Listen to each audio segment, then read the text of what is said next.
Trout Unlimited Canada and its members in Cumberland County in Nova Scotia are taking steps to protect our precious cold water resources.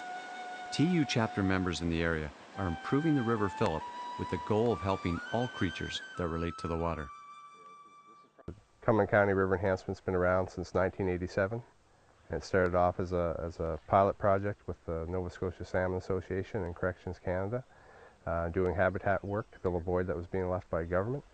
I decided to become a chapter of TU just because of the reputation for the habitat work that they do. That was one of the main thrusts of that organization, which was one of the main thrusts of this chapter. Has been for a long time. We became a chapter in 2000, and we've been a chapter of TU since that time. So it just seemed like a perfect fit. Yeah, I just love the outdoors.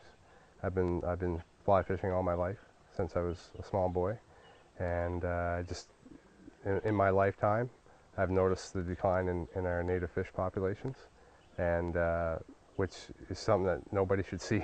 From my own personal standpoint, working with this group, it's provided me with a bigger access to science-based habitat restoration. Our chapter has always tried to base our projects on science, and when we became involved with TU, it allowed us to have access and allowed me to collaborate scientifically with the national biologists and their provincial biologists in other parts of Canada. So it just allowed me to tap into a bigger resource base. Our projects are habitat restoration are focused on Atlantic salmon and native brook trout. We use those two species as guides. So what we want to do is we want to go restore habitat for those species that has been destroyed or degraded by human impacts such as logging, road building. For example, one type of project we do would be erosion control and erosion protection. With the agriculture and a lot of other human induced impacts, you'll have grossly eroding stream banks, which destroys habitat, causes channels to become over-widened and become shallow. So what we do is, in some cases, we'll use log crib works and tree plantings. In severe cases like we saw today, we'll actually use things like armor rock. In those cases, we'll build things like root wads into those structures to provide good habitat value for the species that we're looking to restore habitat for.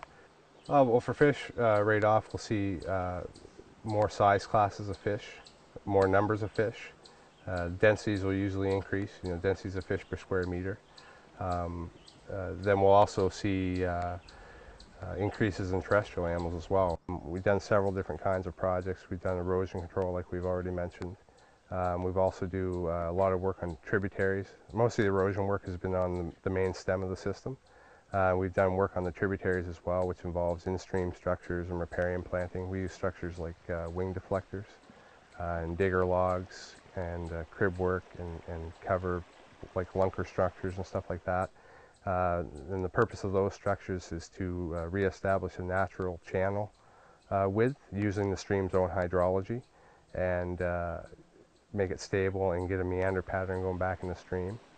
Trout Unlimited can assist you in finding a chapter near you if you ask. You can use the resources or website and whatnot. But I mean, I would encourage anybody that if you love the outdoors, if you love to fish and you love these resources, to become a member.